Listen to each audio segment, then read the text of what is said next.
오늘 오후 설교의 제목은 천국을 향한 두 개의 키워드입니다. 천국을 향한 두 개의 키워드. 괄호 열고 앞에 이해되지 않는 이 말을 최종적으로 지웠습니다. 최종적으로 이해되지 않는 천국을 향한 두 개의 키워드. 2주 전에는 할 거면 제대로 라는 제목으로 어떻게 하면 천국에 못 들어가는지를 생각을 해봤고, 지난주는 목양교회 천국 브리핑을 통해서 어떻게 하면 천국 들어갈 수 있는 생각을 해보았습니다. 저번 주에 목양교회 브리핑을 제 아내도 듣고 은혜 받고 저희 안산의 식구들도 듣고 은혜를 받아서 이렇게 하면 천국 갈 수 있구나 깨달은 시간이 되었다고 합니다. 그리고 오늘은 마지막으로 천국 시리즈를 정리를 한번 하고자 천국에 대해서 진지하게 한번 고민을 해보고 나의 신앙생활을 되돌아보는 오늘 이 시간이 되었으면 좋겠습니다. 지금이 구약 시대입니까? 신약 시대입니까? 라고 그러면 신약의 시대고 은혜 시대인 것 같습니다. 그리고 천국을 보면 마태복음 3장부터 천국이 등장하는데 천국에 왜 회개로부터 시작이 되는지 이게 계속 이해가 되지 않아서 말씀 준비하면서 회개하라 천국이 가까워왔느니라, 천국에 가까웠으니 얼른 회개하라, 회개하라, 회개하라.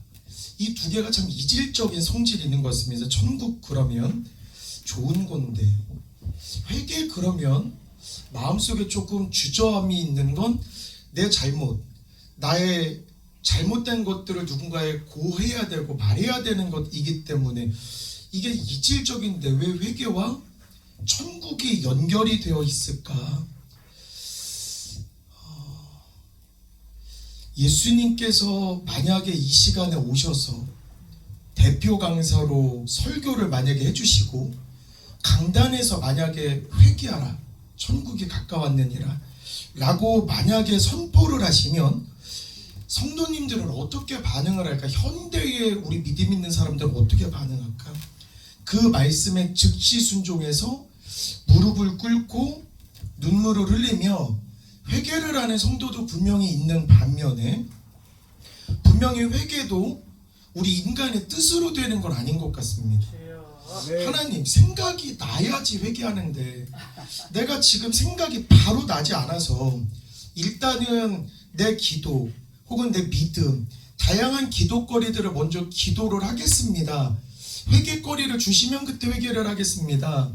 이것도 저는 정답이라고 생각을 합니다.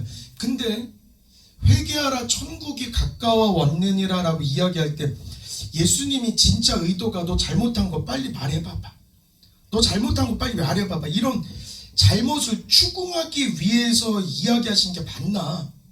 예수님이 이 땅에 딱 와서 그래 이제 천국에 갑시다라고 이야기를 하는데 일단 회개하라고 이야기를 하는 건 너 잘못한 게 뭐야? 듣고 싶었던 걸까? 잘못을 진짜 고백해. 너 네 입으로 빨리 시인해. 너 뭐 잘못했어? 이런 추궁을 하기 위한 것일까? 계속 고민을 했습니다. 하나님의 의도는 뭘까? 예수님의 의도는 뭘까? 근데 이번 주에 그 의도가 무엇인지 하나님 예수님의 마음을 다 알지는 못하겠는데 제가 체험하고 경험한 바가 있어서 말씀을 드리도록 하겠습니다. 어제가 제 동생 생일이었습니다. 어제가. 그래서 어떤 선물을 해줄까, 어떤 이벤트를 하면 좋아할까 생각을 해보니 용돈을 좀 주고 진심을 담아서 편지를 한번 써봐야 되겠다라고 생각을 했습니다. 그래서 동생의 지난 날을 생각을 하면서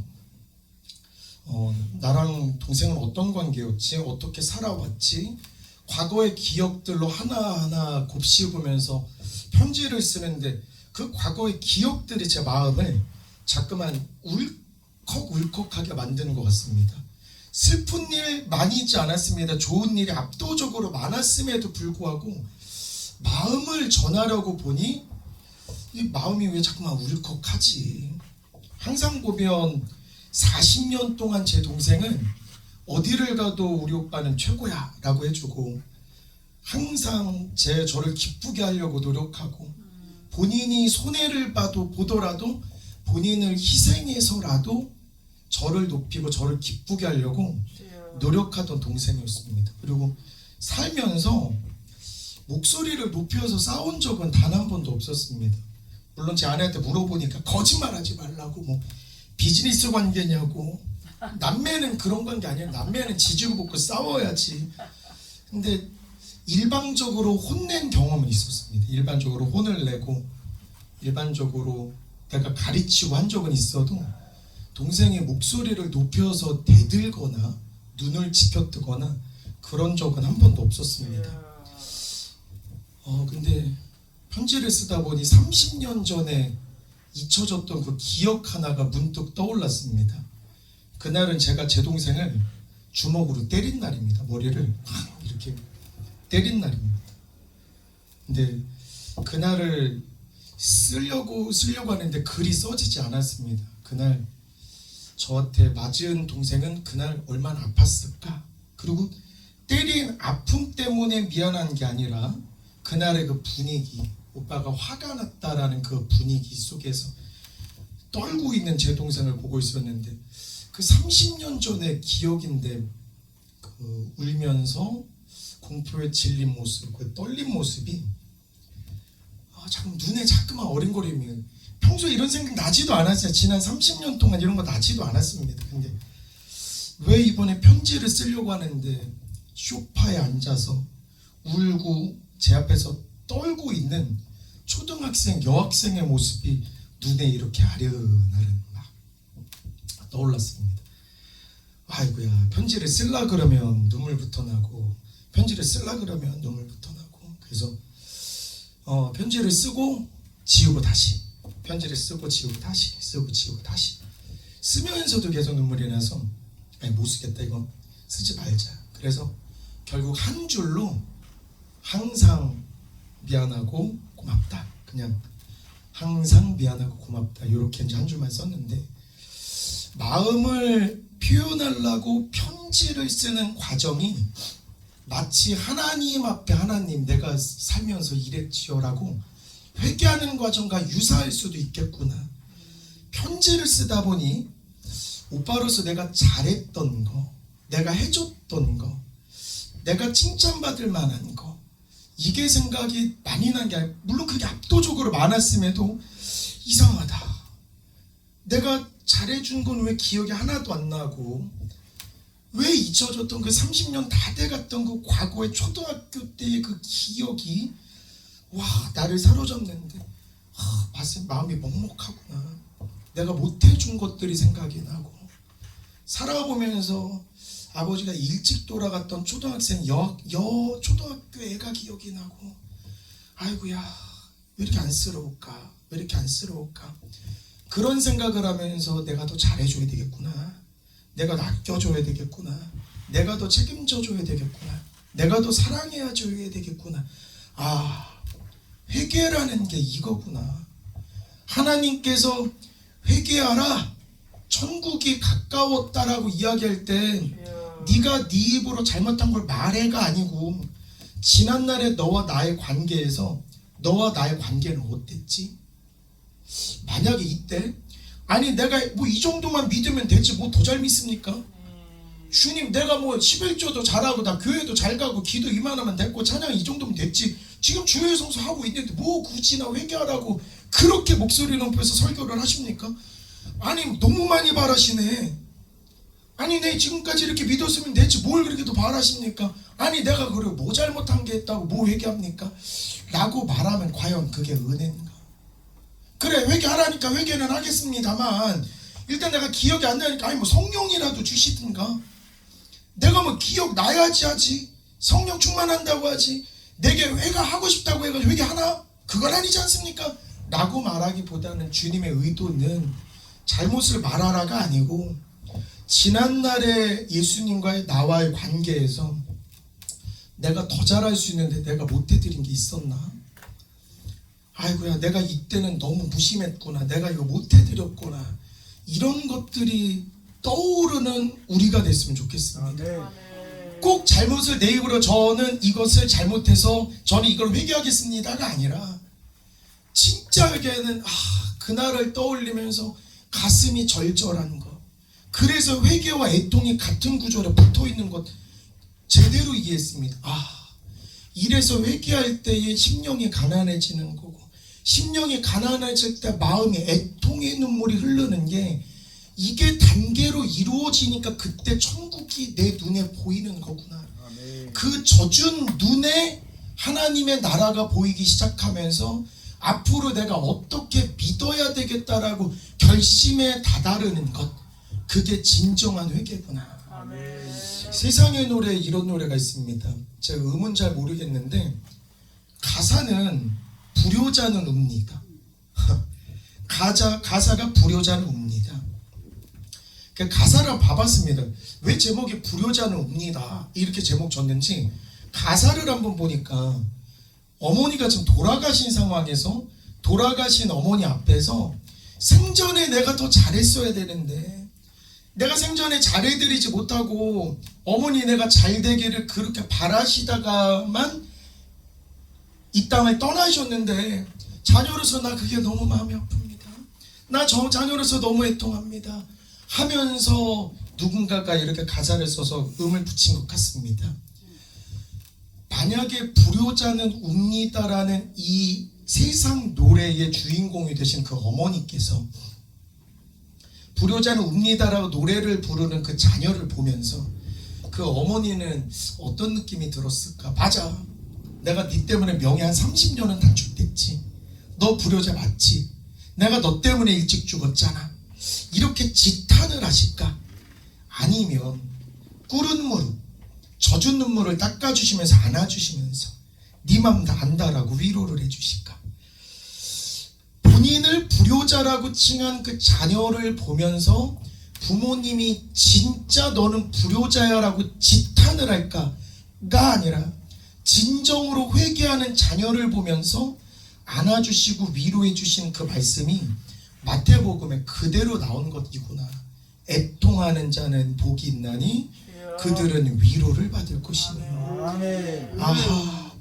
회개라고 해서 굳이나 잘못된 거를 들춰내서 입으로 꺼내는 게 중심이 아니라 하나님을 믿는 내 믿음 생활, 신앙생활 지난 날을 생각을 하면서 내가 더 잘해드리지 못한 거, 진짜 내가 잘못한 거를 회개하는 것도 회개지만 내가 더 잘할 수 있는데 이렇게 잘하지 못한 그 마음, 그 절절한 마음이 이게 회개구나. 말씀을 듣고 무릎을 꿇고 애통하면서 눈물을 흘리는 자녀, 하나님께서 이렇게 토닥토닥 이렇게 하면서 위로를 받는 것이 하나님의 의도구나. 자녀로서 더 잘하겠습니다. 자녀로서 내가 더 멋진 모습을 보이겠습니다. 그동안 잘하지 못했는데 지금이라도 내가 깨닫고 잘하겠습니다. 애통함을 가지고 내가 잘하겠습니다. 잘하겠습니다. 잘하겠습니다. 잘하겠습니다. 라고 계획하고 결심하는 거. 이게 회개구나. 그래서 이 회개의 끝에 심령이 가난해지고 가난한 그 심령으로 기도를 하다 보니까 회개의 눈물이 나기 시작하고, 지난주에 부흥회 끝나고 장로님이랑 오시는데 저는 너무 감동받았습니다. 장로님께서 성령 받고 성령 충만하고 은혜 받는 이야기를 하시는데, 우리 일반적으로 성령을 받아서 내가 예를 들어서 능력이 있으면 나를 드러내거나 내가 능력 있거나 나 은사 받았구나 이런 사람들이 많이 있었습니다. 물론 저는 그런 사람들을 보면서 헛거다라고 저는 판단을 내리고 있습니다. 말은 하진 않지만. 근데 그날의 장로님께서는 성령을 딱 받고 나서 첫 번째로 깨달은 게 눈물이 나면서 내가 그동안 잘못했던 것들이 하나부터 열까지 쫙 기억이 났다라는 거. 환상을 보더라도 우리 장로님께서는 내가 능력이 있어서 환상을 봤다라고 안 하고, 내가 너무 부족하니까 성령님께서 임하셔서 내게도 보여주시는데, 내가 너무 부족하니까 성령님께서 알려주시는데 라고 말씀하시는 그 말씀, 그 부분을 보면서 지금 내 옆에 성령님께서 앉아 계시는 것이구나. 성령을 받을 때 모습이 이거구나. 잘못을 입으로 그냥 뱉었다라고 해서 회개가 아니고, 성령님이 딱 역사해가지고 막 능력을 전하는 것도 물론 능력이 맞는데, 그 능력 내가 엄청 능력 있으니까 내 기도 받으면 넌 나을 거고, 내 능력 받으면 너는 재물을 얻게 될 거고, 내 능력 받으면 넌 대박 날 거니까 와가지고 나한테 안수기도 받아라고 이야기하는 누군가가 있다라면 저는 헛거라고 이야기합니다. 제 아무리 목사님이라고 하시더라도 목사님이 드러나고 목사님이 대단하다라고 제가 인지가 되는 순간에는 모르겠습니다. 제 영혼 그 말씀을 이렇게 닫아버리는 것 같습니다. 근데 똑같은 성령님이 장로님께 임하시는데 그동안에 잘못한 것들이 생각이 나고, 내가 더 잘 믿었어야 했는데 왜 더 잘 믿지 못했습니까? 라고 회개를 하고, 성령 받은 이후로부터는 2시가 되고 3시가 되고 눈이 오고 뭐가 되고 쓰레빠를 싣고 주님의 음성에 달려가는 그 말씀을 들으면서 진짜 많이 은혜 받았던 것 같습니다. 진짜 많이 은혜 받고, 야 진짜 하나님이 원하시는 게 이겠구나. 그래서 회개하라, 천국이 가까워왔느니라. 이 말은, 이 회개가 진짜 네 잘못한 거 말해봐봐, 너 아주 홍군형 날 때 각오하고 말해봐봐 가 아니고, 지난날의 믿음 생활 속에서 너 진짜 나 온전히 사랑한 게 맞아? 온전히 사랑한 거 맞아? 아내한테도 이런 얘기 했습니다. 가족과의 기억들, 그리고 어머니 아버지와의 기억들 얘기를 해보면, 단편적으로 생각하면 와 우리 가족끼리 놀러 간 게 기억이 나고, 우리 그날 회식한 거 밥 먹었던 거 좋았던 순간들도 기억이 나지만, 내가 곰곰이 앉아서 지난 나랑 내가 엄마와의 관계를 꼭 생각을 해보면, 지난날에 아빠랑 착 생각을 해보면, 내가 그날 놀았어, 그날 너무 기뻐서 사진 찍었어가 아니고, 힘든데 그날 품속에 붕어빵 하나 먹이려고 우리 아빠가 그 품속에 왔고, 나 그거 먹으면서 되게 행복했던 것 같아. 앞뒤 상황이 막 행복하지는 않은데, 추운 겨울인데 아빠가 품속에서 붕어빵을 챙겨와가지고 딱 운전하면서 나에게 건네는데, 오빠 나 평생 먹었던 음식 중에 그것보다 맛있는 게 없네. 가만 보면, 속 깊이 들어가다 보면, 예수님의 사랑을 속 깊이 들어가다 보면, 은혜 받아서 기쁘고 충만하고 할렐루야 외치는 것도 진짜 믿음이긴 믿음인데, 그것보다 더 표면으로 들어가다 보면, 아이고야 이런 내가 뭐라고 이런 은혜를 주실까? 내가 뭐라고 이런 축복을 주실까? 내가 뭐라고 이렇게 할렐루야 삶을 외칠 수 있도록 주실까? 그 이면에 내가 더 잘하지 못한 것들이 생각이 나고, 조금 더 잘해야 되겠다라고 결심을 하고, 이 마음이 회개구나. 그래서 회개할 때에 천국이 열리는 것이겠구나 라는 걸 깨달았습니다. 두 번째 키워드가 애통입니다. 항상 하나님의 사랑을 깨닫고 회개를 하다 보면 나의 나된 것들은 온전히 다 내려지고, 온전히 하나님과 나의 1대1의 관계가 된 그때의 마음을 심령이 가난하다고 이야기하는데, 심령이 가난해질 때 천국이 우리의 것이라고 하나님께서 이야기를 해주십니다.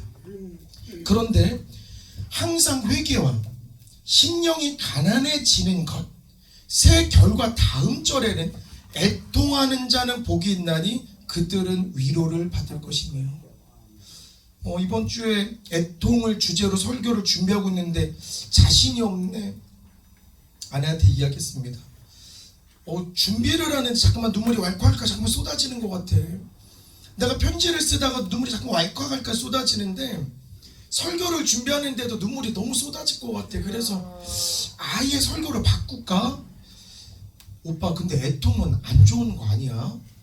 애통은 누구 돌아가실 때 그냥 옷 찢으면서, 애통은 별로 안 좋은 것 같은데.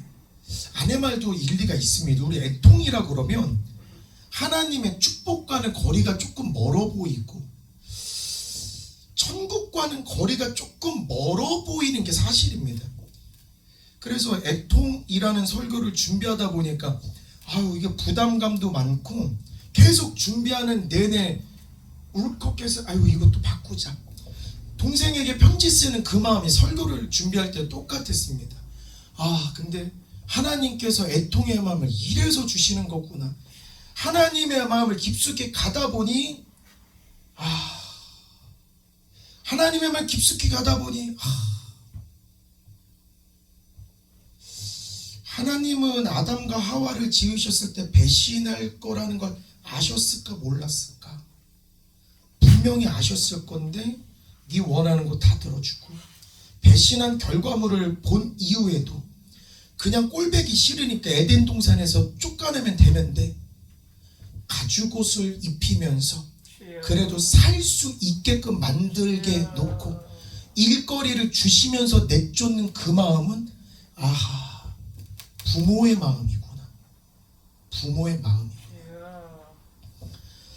분명히 예수님께서는 베드로가 3번 부인할 거라는 걸 아셨을까 몰랐을까? 알았습니다. 생각해보면 예수님은 분명히 아셨을 것이고 분명히 미리 예언도 해주셨는데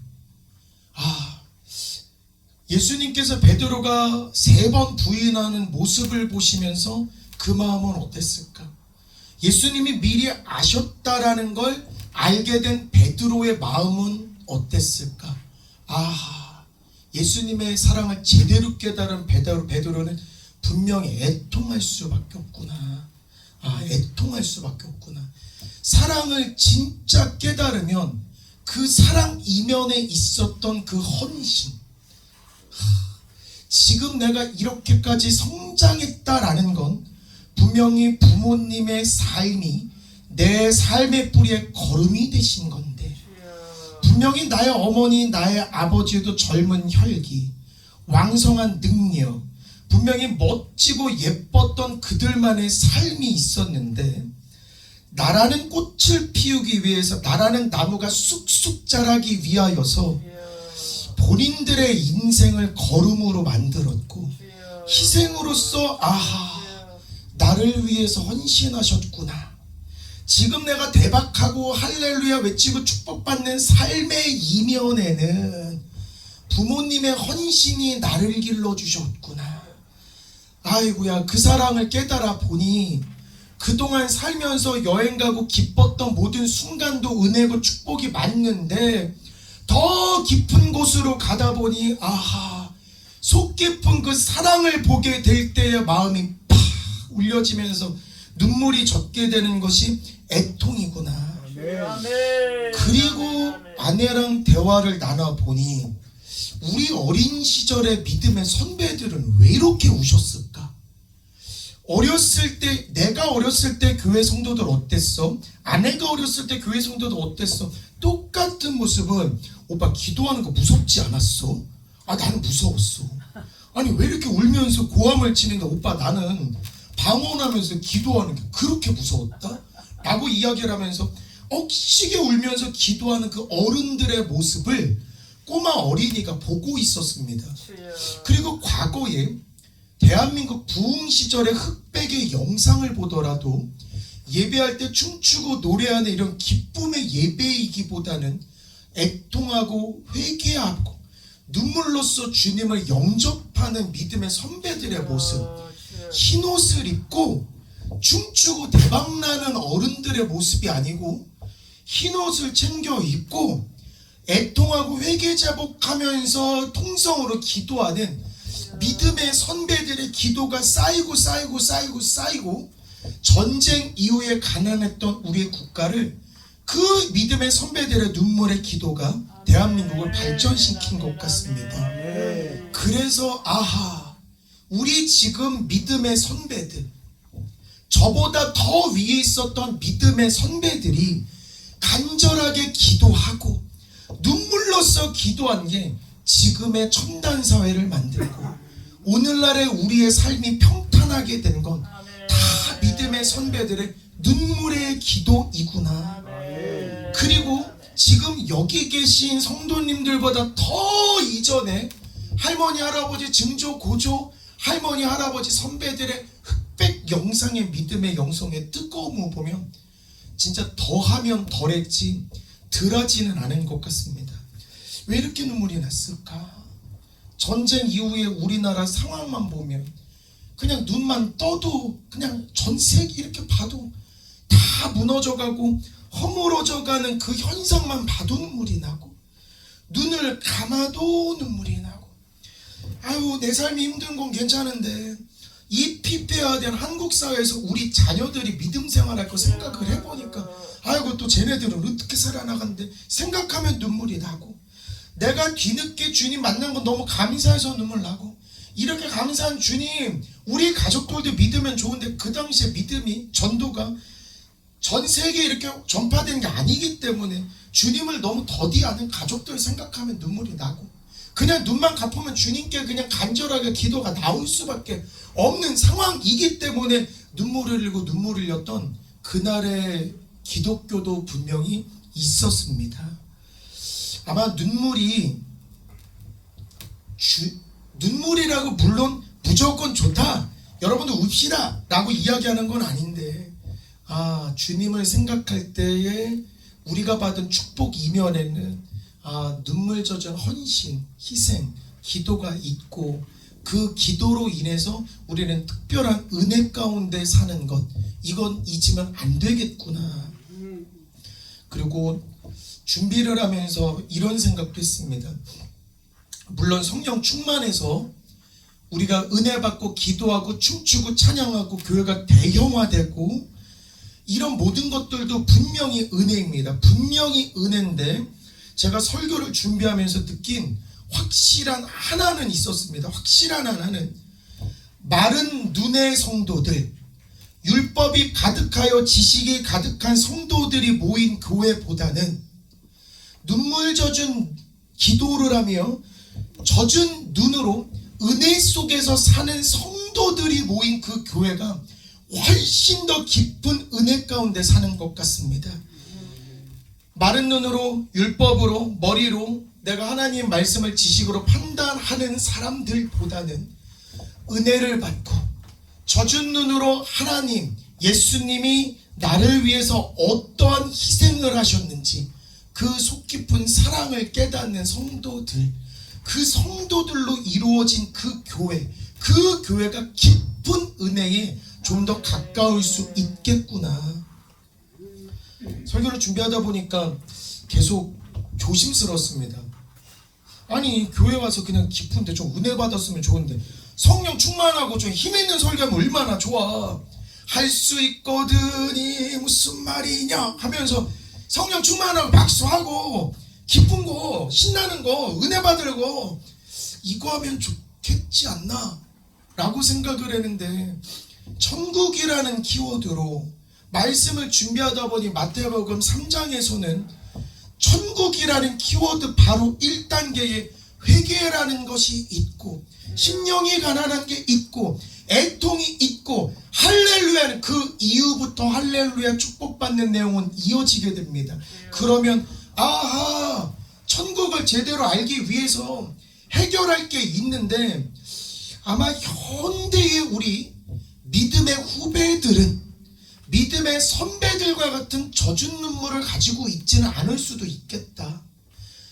믿음의 선배들은 나만 믿으면 안 돼, 나만 믿으면 안 되고 우리 가정도 구원받아야 되고 내 이웃도 구원받아야 되고 나로 인해서 이 지역사회 발전돼야 되는 책임감이 있어서 그 애통함에 눈물을 가지고 기도하고 기도한 게 쌓여서 오늘날의 발전된 사회를 이루었는데, 우리 믿음의 후배들은 태어날 때 이미 대한민국이 발전돼서인지는 몰라도 왜 내가 울어야 되지? 내가 무엇에 애통해야 되지? 그냥 충만하면 되지 않을까? 물론 충만도 하나님이 기뻐 받으시는 예배고, 성령 충만, 은사 충만도 하나님께서 물론 원하시는 건 맞는데, 해결할 게 있다면 그 즉시 빨리 해결하고 깨끗하게 나의 두루마기를 빨면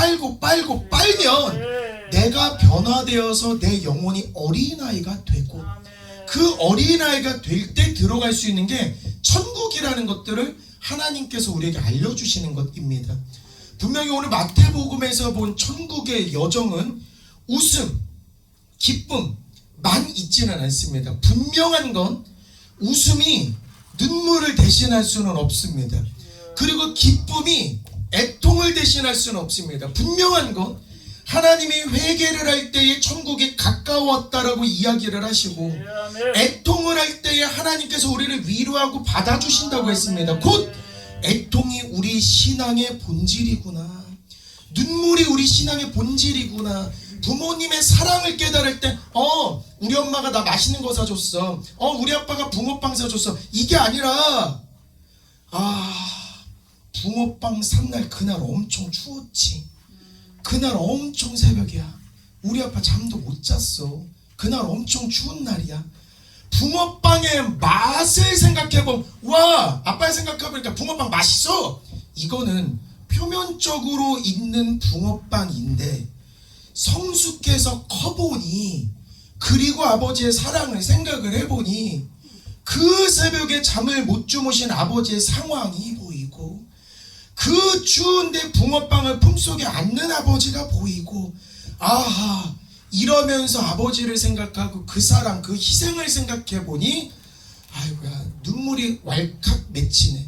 눈물이 왈칵 맺히네. 이게 회개하고 애통할 때의 성도들에게 일어나는 순간입니다. 그 순간에 나는 이제 아버지를 위해서 어떻게 하냐라는 결심이 서는 겁니다. 하나님이 나를 위해서 이렇게까지 하셨구나. 예수님이 나를 위해서 이렇게까지 하셨으니 나 진짜 일평생 주님 위해서 헌신 엄청 해야 되겠구나. 내가 이렇게 꽃피게 된 데까지는 나의 어머니 나의 아버지의 희생이 녹아져 있구나. 나도 이제 그들의 노후를 위해서 내 인생 바쳐서 나 최선 다해야 되겠구나. 어머니 아버지 제가 이거 잘못했잖아요. 죄송해요. 이게 회개가 아니라 말하지 않더라도 물론 기도로서 우리가 회개 자복하는 것도 회개인데 그 이전에 그 사랑을 깨달아서 내가 이제부터 진짜 잘하겠습니다. 하나님 내가 진짜 잘하겠습니다. 하나님 진짜 잘하겠습니다. 그 눈물이 고인 눈에 주님의 십자가가 보이기 시작하고 눈물을 흘리면서 기도할 때에 그 손에 못 박힘이 보이기 시작하고 내가 진짜 잘 믿어야 되겠구나. 내가 이렇게 살면 안 되겠구나. 내가 진짜 잘 믿어야 되겠구나. 저 이거 잘못했어 이거 잘못했어 이거 잘못했어 말로 끝나는 게 아니라 아이고야 내가 더 잘했어야 되는데 내가 왜 이랬을까. 내가 더 잘해야 되겠구나. 내가 더 잘해야 되겠구나. 이럴 때 우리의 신앙이 눈물과 애통함으로 한 단계 더 성숙하는 거예요. 어린아이 시절에는 붕어빵이 보이겠지만 조금 나이 먹다 보니 그날의 추운 게 생각이 나고 어린 시절에는 그냥 놀러 다니고 나 진도 솔비치 가니까 이랬다 그날 비가 많이 왔다인데 생각을 해보니까 와 우리 진짜 사랑해서 모든 걸 포기하신 상황이구나. 진짜 사랑했구나. 우리를 진짜 사랑했구나. 그러면 내가 이러면 안 되지. 나 이러면 안 되지. 내가 진짜 잘해야지. 그리고 회개를 하려고 오늘 결심을 했어도 풀리지 않는 해결. 하나님 그래도 회개할 게 생각이 나야지 회개하죠.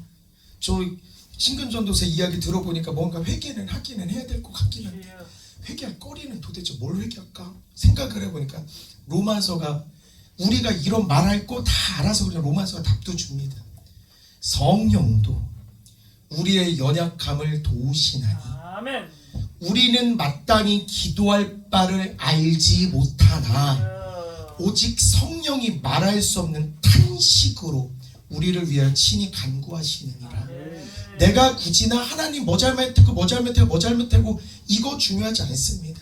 일단 하나님 기도하면서 하나님께 그동안 다 해드리지 못한 나의 최선, 더 잘할 수 있는데 더 잘하지 못한 그 아쉬움, 이런 것들을 그냥 간구할 때 내 안에 성령님이 나를 위해서 말할 수 없는 탄식, 그 탄식을 통하여서 회개하게끔 만들어 주시는 거예요. 그리고 이렇게 마음에 탄식이 일어날 때 마음을 살피신 이가 성령의 생각을 아시나니 이는 성령 하나님이 하나님의 뜻대로 성도를 위하여 간구하시니라. 인간된 우리가 너무 연약하여서 회개하지 못하고 탄식하지 못할 때에 기도할 때에 성령님께서 임하여 주셔서 성령님께서 말할 수 없는 탄식하게 만드시고 기도하게 만드시는데, 성령 하나님이 우리로 하여금 진정한 기도하면서 그 사랑을 깨닫게 만들어 주시는구나. 그리고 성경에는 분명히 비슷한 표현인데 결과값이 다른 게 있습니다. 한쪽에는 분명히 불평이란 말도 있습니다. 근데 비슷하게 탄식이라는 말도 있습니다. 또 원망이라는 말도 있지만 애통이라는 말도 있습니다. 근데 불평과 탄식과 원망과 애통, 이거의 차이점이 뭘까? 제가 아내한테도 그렇게 질문했습니다. 현아, 원망과 애통의 차이가 뭔 줄 알아? 오빠 둘 다 안 좋은 거 아니요? 그래, 둘 다 안 좋은 건 맞는데 성경 속에는 원망도 있고 애통도 있는데, 원망은 저주를 받는데 애통은 위로를 받는다? 근데 이 두 가지 차이가 뭔 줄 알아? 오빠 모르겠어. 차이가 있더라고. 애통은 하나님 앞에서 느끼는, 하나님 앞에서 내가 토로하는 것, 하나님께 내가 토로할 때 비로소 애통함이라고 이야기하고, 원망은 있잖아, 하나님 뒤편에서 내가 세상 속에서 불평하는 것이 원망이더라고. 그래서 오늘 눈물, 애통, 회개라는 주제로 설교했다고 해서 세상의 힘듦 갖고 우는 게 애통이라고 헷갈리시면 안 됩니다. 세상에 살면서 힘든 것 때문에 울지 마십시오.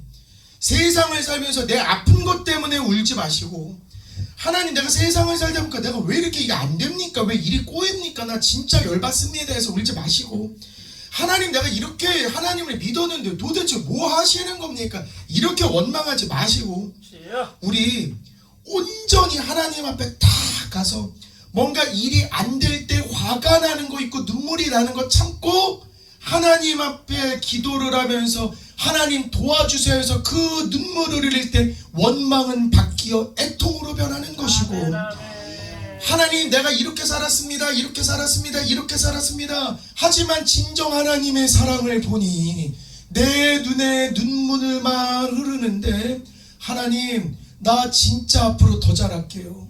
하나님, 내가 더 열심히 할게요. 이렇게 눈물 흘릴 때 하나님께서 내가 네 맘 다룬다고, 너 잘했다고, 네가 어떤 잘못을 해도 너는 내 자녀 맞잖아. 네가 아무리 나를 속상하게 해도 너 내 자녀 맞아. 네가 잘못했다고 해서 나 너 원망하지 않아. 너 잘못해도 내 아들 내 딸은 잘했어. 잘했어, 잘했어. 그리고 네가 그 말해줘서 너무 고맙고, 네가 그렇게 깨달아줘서 너무 고맙고, 네가 어머니 아버지를 이렇게 생각해준 게 난 너무 감사하고, 네 그 애통함, 네 그 회개 하나만으로도 나는 세상을 살아갈 힘을 얻을 수 있을 것 같아. 세상의 부모님만 아마 그럴 것 같습니다. 그렇기 때문에 우리 세상 일 때문에는 눈물을 흘리지 않았으면 좋겠습니다. 하지만 하나님을 떠오르거나 우리 하나님의 일을 생각할 때에 내 눈물이 만약에 말랐더라면 좀 더 생각 한번 해보면서, 하나님께 나는 어떤 자녀였지? 내가 충분히 나된 도리, 효도는 제대로 했는지를 생각을 해보면, 지금까지 내가 살아온 데는 분명히 하나님, 예수님, 누군가의 희생의 걸음이 있었구나. 지금의 나된 거는 내가 잘난 건 하나도 없었구나. 다 주님이 해주신 거구나. 그리고 보니까 주님께서 나를 위해서 희생하신 그 모습이 보이면 울려고 애쓰지 않아도 눈물은 저절로 나는 것 같습니다. 그래서 오늘 3주간의 우리 천국의 여정을 했는데, 마태복음 속에서 있는 천국의 여정을 요약하는 것으로 오늘 설교를 마무리 지을 건데, 천국이 처음 등장할 때 회개하라. 이때 회개는 잘못을 말하는 것도 회개에 있지만 그 이전에 하나님께 더 잘하지 못한 것, 그 속 깊이 귀한 사랑을 깨닫는 과정, 그러다 보면 그 이후에 심령이 가난한 자에게 천국이 보일 것이고, 심령이 가난하다 보니까 기도할 때마다 그 사랑을 깨닫고 눈물이 나게 됩니다. 자녀가 눈물이 나게 되니 하늘에서는 위로해 주시고 안아주시고 마치 누구처럼? 어린아이처럼, 아이처럼. 아하, 이러니까 어린아이처럼 되지 않으면 천국에 갈 수 없는 거구나. 하나님의 위로를 받을 때 우리는 어린아이가 되는 것이겠구나. 그 이후의 말씀은 할렐루야 말씀인데, 이건 다음 주에 진행합니다. 할렐루야 말씀은 네 마음이 이제는 온유해집니다. 죄를 털어놓으니까 내 마음이 온유해지는데, 온유해지니까 온유만 올 줄 알았는데 땅을 기업으로 받게 되는데, 할렐루야. 내 마음이 자유로워지니까 사람들과 화평하게 되는데, 화평할 때 비로소 저 사람 볼 때마다 하나님의 아들이라 일컬음을 받을 것이라. 이야, 저 사람 보니까 땅 주부이냐, 온유하니까 땅을 기업으로 받고, 사람들이랑 화평한데 저 사람 진짜 하나님의 아들인 것 같아. 그러면 내가 어디를 가든지 아, 사람들이 나와 함께하고 싶겠구나. 이게 자동 전도되는 것이겠구나. 천국의 여정은 결국은 기쁨으로 끝나는데, 오늘은 제가 회개, 애통이라는 주제로만 첫 시작을 이야기해서 마치 슬픔으로만 끝난 것 같아서 조심스러운데, 슬픔만 있는 게 아니라 우리 최종 결과는 좋은데, 오늘 하나님께서 왜 회개하라, 왜 애통하라 라고 이야기했냐면, 우리가 주님의 사랑을 제대로 깨닫기를 원하셨던 것 같습니다. 그리고 제대로 회개해서 우리의 두루마기가 하얗게 변하고, 하나님이 우리를 팍 안아주시면서 우리 아들로서, 우리 자녀로서 애기처럼, 어린아이처럼 품에 안고 이제 축복을 주실 것만 같습니다. 그러면 어린아이가 되었을 때 이제 어떤 축복을 받게 되는지는 다음 주에 전달을 해드리도록 하겠습니다. 제가 준비한 설교는 여기까지고요. 우리 목사님 나오셔서 축복 기도로 마무리 짓도록 하겠습니다.